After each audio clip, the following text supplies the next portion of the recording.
Olá pessoal, tudo bem? Bem-vindos à continuação da nossa aula sobre estudos randomizados.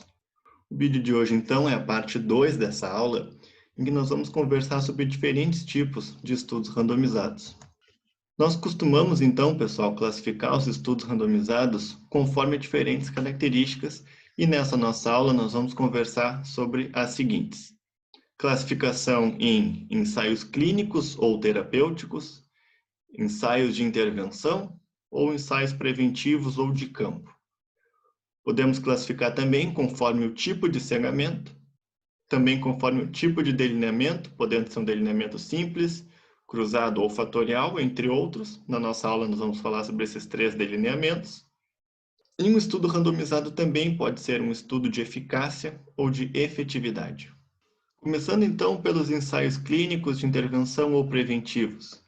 Vamos entender as diferenças entre esses 3 tipos de estudos randomizados, avaliando cada uma das características listadas aqui nessa tabela. Com relação ao objetivo, pessoal, em um ensaio clínico ou terapêutico, o nosso objetivo é curar uma doença, ou reduzir sintomas dessa doença, ou aumentar a sobrevida de pacientes com a doença. Já em ensaios de intervenção, o nosso intuito é reduzir o risco iminente de adoecimento, muitas vezes intervindo sobre um fator de risco específico. Já nos estudos preventivos, o objetivo é prevenir a ocorrência de doenças mais em longo prazo. Com relação aos participantes de cada um desse tipo de estudo, nos ensaios clínicos nós vamos ter indivíduos doentes, justamente porque o objetivo é ou curar uma doença ou aumentar a sobrevida de pacientes com determinada doença. Já nos estudos de intervenção, os nossos participantes são indivíduos sem a doença, mas com um risco aumentado de doença, ou seja, indivíduos de alto risco de desenvolver a doença, e por isso, então, que o objetivo é reduzir o risco iminente de adoecimento. Já em estudos preventivos, os participantes são indivíduos sadios, indivíduos que não têm doença e que não têm risco aumentado de doença, visando, então, prevenção de adoecimento. Desfechos tipicamente estudados em cada um desses estudos, pessoal. Nos ensaios clínicos, os desfechos são sobrevida, sintomas, cura da doença. Nos estudos de intervenção e nos estudos preventivos, os desfechos mais típicos vai ser o desenvolvimento da doença, ou seja, se o indivíduo apresentou doença ou não. A diferença é que nos estudos de intervenção, os indivíduos têm um risco iminente de desenvolver a doença, e nos estudos preventivos não. Vamos ver então, pessoal, um exemplo de cada um desses delineamentos.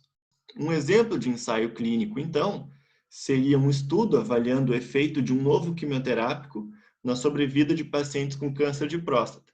Notem, então, pessoal, que os nossos participantes são indivíduos com doença, no caso aqui câncer de próstata, e nós estamos avaliando o efeito de um tratamento novo na sobrevida desses pacientes. Já um exemplo de um estudo de intervenção seria, por exemplo, o efeito da colestiramina na ocorrência de infarto em pacientes com colesterol elevado. A colestiramina é um medicamento que atua na redução dos níveis de colesterol. Nesse caso, então, os nossos participantes são indivíduos com risco aumentado de doença, afinal, eles têm colesterol elevado, e nós estamos atuando, então, sobre um fator de risco específico, que no caso aqui são os níveis de colesterol. E um exemplo de um ensaio preventivo seria a avaliação de proteção conferida por nova vacina contra a Covid-19, que é um exemplo bem atual, né, no momento da gravação desse vídeo, em que nós vivemos a pandemia do novo coronavírus. Então, nesse caso, nós incluiríamos no nosso estudo indivíduos sadios, sem risco iminente de doença, e avaliaríamos o quanto a vacina protege contra infecções, por exemplo. Uma outra forma de classificar estudos randomizados é com relação ao tipo de cegamento. Mas o que é cegamento? Cegamento é o desconhecimento do grupo ao qual o participante pertence, ou seja, não saber se o participante pertence ao grupo intervenção ou ao grupo controle. E nós temos, então, diferentes tipos de cegamento. O estudo sem cegamento é o estudo em que os participantes do estudo, a equipe de mensuração de dados e os analistas de dados, todos sabem a que grupo os participantes pertencem, se pertencem ao grupo intervenção ou ao grupo controle. No delineamento unicego, é a situação em que os participantes do estudo são cegados, ou seja, o indivíduo não sabe se ele está no grupo intervenção ou controle, mas a equipe e os analistas sabem. Na situação de duplo cegamento, nem os participantes, nem a equipe de mensuração de dados conhecem a alocação da intervenção, mas os analistas de dados conhecem. E no delineamento triplo cego, então, nem os participantes, nem a equipe de mensuração e nem os analistas conhecem a alocação da intervenção. E essas diferentes formas de cegamento, ou seja, cegamento dos participantes, da equipe de mensuração e dos analistas, evitam diferentes vieses, pois eles reduzem possibilidades de diferenças sistemáticas entre os grupos. Por que fazer o cegamento dos participantes do estudo? Porque se o participante sabe se ele é do grupo intervenção ou controle, isso pode afetar a permanência e adesão ao protocolo do estudo conforme o grupo ao qual o participante pertence. Por exemplo, indivíduos que sabem que fazem parte do grupo intervenção possivelmente sintam-se mais motivados a aderir ao protocolo do estudo e a permanecer no estudo, imaginando que isso vai beneficiá-los, em relação a indivíduos que sabem que estão no grupo controle, que talvez se sintam menos motivados, imaginando que permanecer no estudo não vai lhes trazer nenhum benefício. Também é possível, pessoal, que o conhecimento do grupo ao qual o indivíduo pertence também resulte em efeitos psicológicos ou efeito placebo diferencial entre os grupos. Por exemplo, se o indivíduo sabe que ele é do grupo intervenção, isso pode fazer com que ele acredite mais fortemente que aquele tratamento vai beneficiá-lo, conferindo, então, benefícios psicológicos, o efeito placebo, que pode, então, interferir na ocorrência do desfecho. Por outro lado, se o indivíduo sabe que ele está no grupo controle, já é menos provável que ele confie, que ele imagine que aquele tratamento vá beneficiá-lo, podendo ter, então, um efeito placebo menor. Na situação em que os participantes são cegados, esse efeito placebo, então, muito provavelmente vai ser similar entre os grupos. Por que fazer o cegamento da equipe? Na situação em que a equipe sabe a qual grupo cada participante pertence, abre a possibilidade de que a equipe meça o desfecho de forma diferente no grupo intervenção em relação ao grupo controle, por exemplo, de modo a favorecer a hipótese do estudo. Vamos supor, por exemplo, que esteja sendo realizado um estudo avaliando um efeito de um medicamento antihipertensivo. E a equipe do estudo sabe quais pessoas estão no grupo intervenção e quais pessoas estão no grupo controle. Então, por exemplo, é possível que, na situação em que um indivíduo do grupo intervenção apresenta uma medida de pressão muito alta, a equipe faça uma segunda, uma terceira ou uma quarta medida, e a medida que resultar na menor pressão é essa que a equipe então usa. Já no indivíduo no grupo controle, em que a hipótese do estudo supõe que esses indivíduos vão ter uma pressão maior, em função de não estarem recebendo medicamento, nesses a equipe não faz múltiplas medidas, faz apenas uma. Então, essa seria uma situação em que a mensuração diferencial do desfecho introduziria viés nos nossos resultados.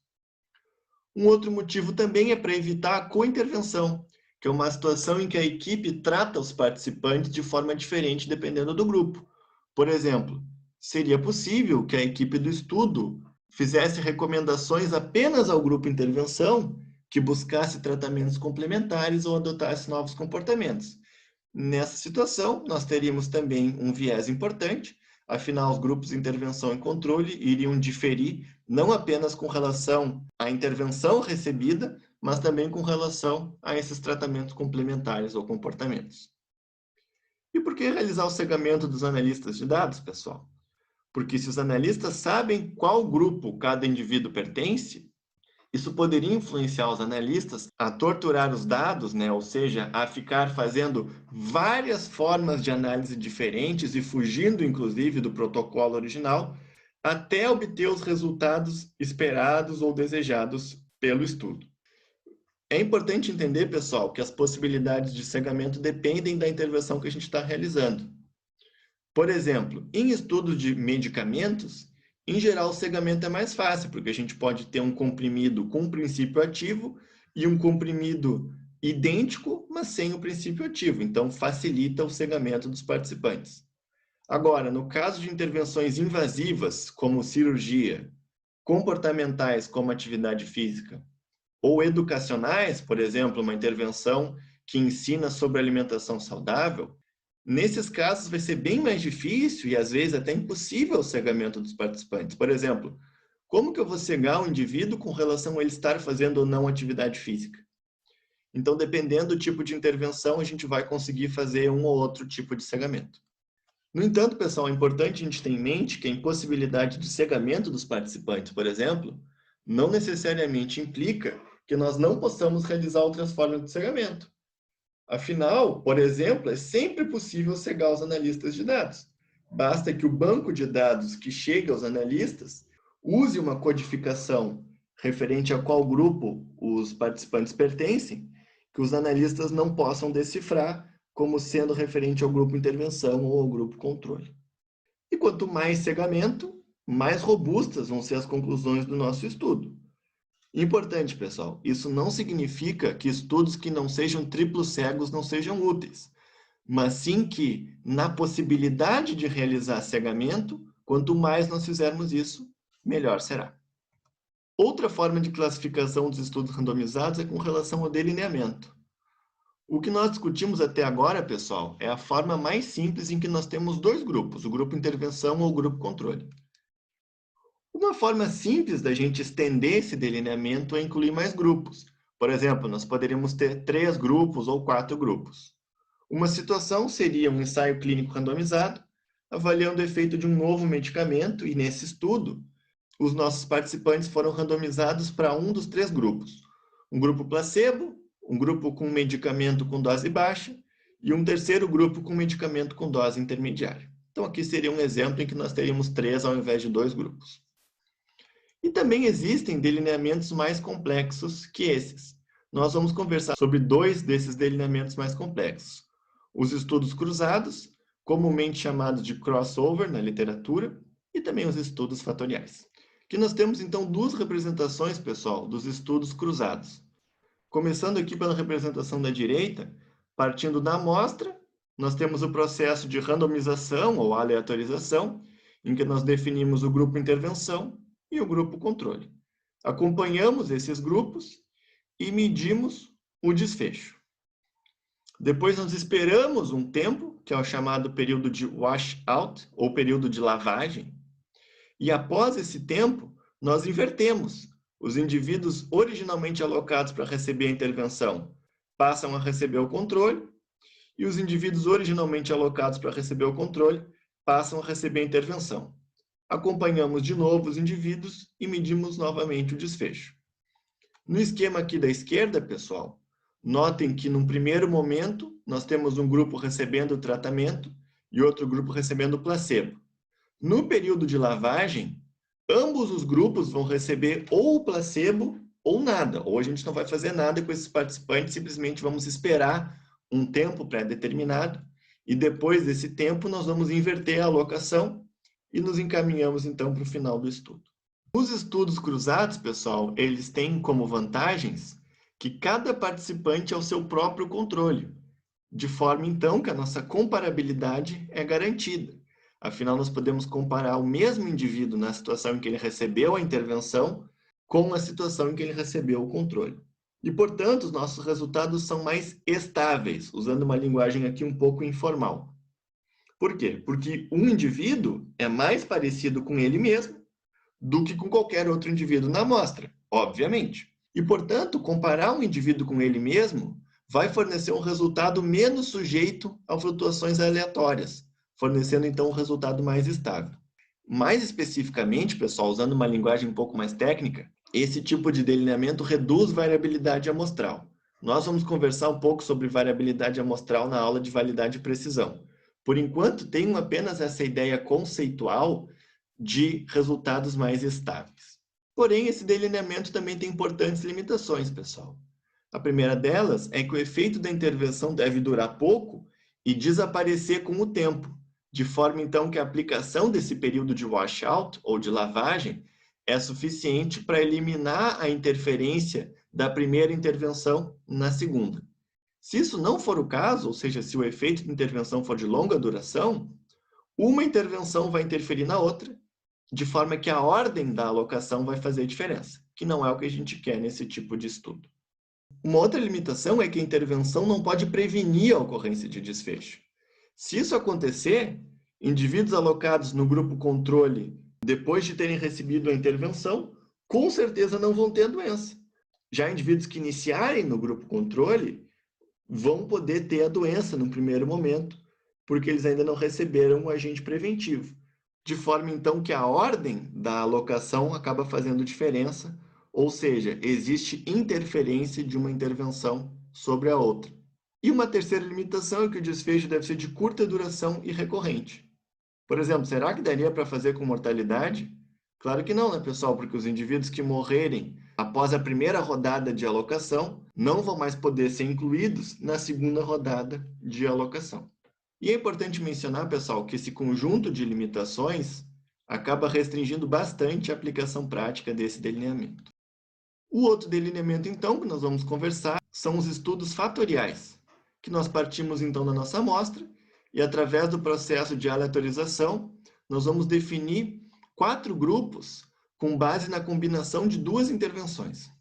O primeiro deles vão ser os indivíduos alocados para não receber nenhuma intervenção. O segundo vão ser os indivíduos alocados para receber apenas a intervenção A, em que A aqui é simplesmente uma intervenção genérica. O terceiro grupo vão ser indivíduos alocados para receber apenas a intervenção B. E o quarto grupo, indivíduos alocados para receber as 2 intervenções. Então, notem que nós formamos 4 grupos através de uma combinação entre 2 intervenções, a intervenção A e a intervenção B. Vamos, então, acompanhar cada um desses 4 grupos ao longo do tempo, como faríamos em um estudo com delineamento simples, e no final vamos, então, medir a ocorrência do desfecho em cada um desses grupos. Aqui, então, nós temos um exemplo, pessoal, de um estudo fatorial, partindo, então, médicos do sexo masculino sem histórico de infarto agudo do miocárdio. Inicialmente, esses indivíduos foram randomizados para 2 grupos. Um grupo recebendo aspirina e um grupo recebendo placebo da aspirina. E cada um desses 2 grupos foi randomizado para receber beta-caroteno ou um placebo do beta-caroteno. Notem que isso aconteceu tanto no grupo alocado para receber aspirina, quanto no grupo alocado para receber o placebo da aspirina. No final, então, nós temos 4 grupos. Indivíduos recebendo as 2 intervenções, beta-caroteno e aspirina, indivíduos recebendo apenas aspirina, indivíduos recebendo apenas beta-caroteno, indivíduos recebendo o placebo de ambas as intervenções. E nesse caso aqui, então, os indivíduos foram acompanhados ao longo do tempo, tendo como desfecho mortalidade cardiovascular e incidência de câncer. As vantagens dos estudos fatoriais, pessoal, é que eles permitem responder mais de uma pergunta no mesmo estudo. No nosso exemplo anterior, nós poderíamos fazer diversas comparações. Por exemplo, comparar o grupo que só recebeu aspirina com o grupo que só recebeu placebo, ou o grupo que só recebeu beta-caroteno e só recebeu placebo, ainda o grupo que recebeu tanto aspirina quanto beta-caroteno com o grupo que só recebeu aspirina, e assim por diante. Então, notem que nós conseguimos responder várias perguntas no mesmo estudo. Como nós conseguimos responder várias perguntas no mesmo estudo, esse delineamento permite testar uma hipótese menos madura junto com outra mais amadurecida. O que é importante, pessoal, porque talvez uma hipótese pouco madura não justificasse um estudo randomizado. Mas, na presença de uma hipótese mais madura, nós inserirmos uma hipótese menos madura dentro do estudo, na forma de um delineamento fatorial, poderia, então, permitir o estudo dessa hipótese menos madura. Uma outra vantagem é que ele permite testar interações entre intervenções. Por exemplo, será que o efeito do beta-caroteno no desfecho é maior entre os que tomam aspirina? Ou seja, será que existe uma sinergia, uma interação entre o beta-caroteno e a aspirina?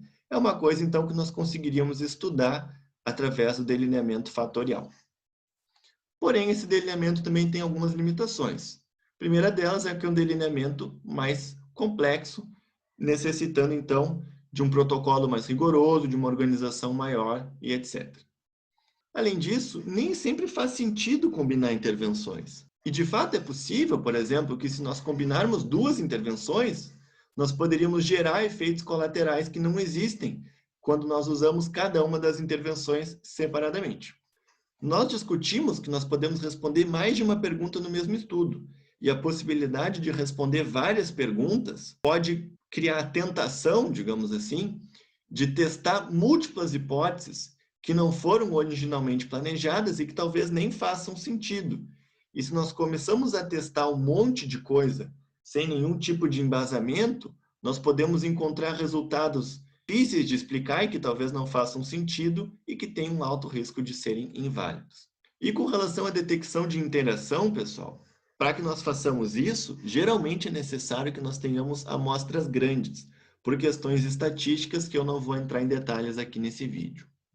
A última forma de classificação dos estudos randomizados que nós vamos conversar então, pessoal, é a classificação de um estudo como um estudo de eficácia ou de efetividade.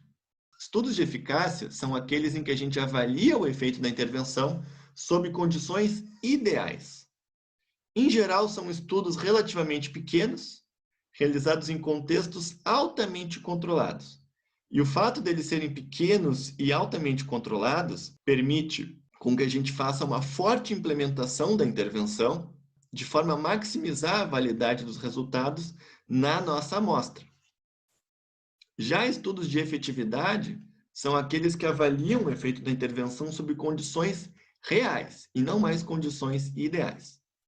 Em geral, são estudos de larga escala, ou seja, estudos maiores em termos de números de participantes em comparação aos estudos de eficácia, com implementação de rotina da intervenção, ou seja, implementação da intervenção que seria feita por governos ou por outras instituições rotineiramente, sem os amplos recursos ou controles de qualidade que caracterizam os estudos de eficácia. E, portanto, os estudos de efetividade fornecem resultados mais representativos do que os estudos de eficácia, ou seja, fornecem resultados mais próximos do que nós esperaríamos na vida real. Diante disso, pessoal, o que nós devemos estudar primeiro, eficácia ou efetividade? Eficácia, né, gente? Porque se a intervenção não funcionar em condições ideais, dificilmente ela vai funcionar em condições reais que são abaixo das ideais. Para entender um pouco melhor, pessoal, a diferença entre os estudos de eficácia e efetividade, vamos comparar esses dois delineamentos com relação à seleção dos participantes. É óbvio que esses delineamentos diferem com relação a outros aspectos também, mas nós vamos tentar entender as diferenças entre eles, falando aqui especificamente da seleção dos participantes. Vamos fazer isso então através de um exemplo em que nós temos um estudo avaliando o efeito de um medicamento antihipertensivo na redução do risco de infarto entre indivíduos hipertensos. Vamos comparar então os dois delineamentos com relação à seleção dos participantes de forma a maximizar a adesão, de forma a maximizar o efeito da intervenção e de forma a minimizar efeitos colaterais. Em estudos de eficácia, nós normalmente faríamos o processo de seleção dos participantes de forma a tentar maximizar a adesão. Uma forma de fazer isso seria incluir no nosso estudo apenas indivíduos que comparecessem a uma entrevista presencial prévia. A ideia seria que se o indivíduo foi à entrevista, compareceu à entrevista, ele está mais motivado a participar do estudo e, portanto, vai ter uma maior probabilidade de aderir ao protocolo. Já em estudos de efetividade, nós não faríamos essa pré-seleção de participantes que têm maior probabilidade de boa adesão. Com relação a tentar maximizar o efeito, um exemplo em estudo de eficácia seria selecionar indivíduos com fatores de risco para infarto além de hipertensão. Então, indivíduos obesos, por exemplo, indivíduos com colesterol alto e etc. Já em estudos de efetividade, nós incluiríamos todos os hipertensos, independentemente deles terem ou não outros fatores de risco. Então, provavelmente, um estudo de efetividade, nós teríamos o menor efeito da intervenção em relação a um estudo de eficácia. Já com relação à redução de efeitos colaterais, nós faríamos a seleção dos participantes de forma a excluir indivíduos com alto risco de efeitos colaterais em ambos os casos. Afinal, não seria justificável, do ponto de vista ético, nós incluirmos indivíduos com alto risco de sofrerem prejuízos ao participarem do estudo. Comparando, então, esses delineamentos, pessoal, nos estudos de eficácia nós temos uma maior adesão e maior efeito na intervenção, que é, então, uma vantagem. Uma outra vantagem, então, é que, em função dessa maior adesão e maior efeito na intervenção, nós só conseguimos estabelecer de forma clara e robusta o efeito da intervenção em amostras menores, ou seja, com menos participantes. E uma desvantagem, então, é que eles fornecem resultados menos representativos, em função da seleção mais criteriosa de participantes e também do contexto altamente controlado da implementação da intervenção. Em estudos de efetividade, a grande vantagem é que eles fornecem resultados mais representativos, ou seja, mais realistas, digamos assim, mas tem desvantagens que são menor adesão e maior efeito da intervenção, portanto, em geral, necessitando de amostras maiores do que os estudos de eficácia. E também tem uma outra limitação, que nem sempre é possível mimetizar em um estudo experimental todos os componentes relevantes da prática cotidiana. Então, por mais que o resultado seja mais representativo do que um estudo de eficácia, ainda é um estudo, ainda é uma situação que não é 100% correspondente à realidade. Certo, pessoal? Espero que o conteúdo desse vídeo tenha ficado claro. Nos vemos então no terceiro e último vídeo sobre os estudos randomizados. Até lá!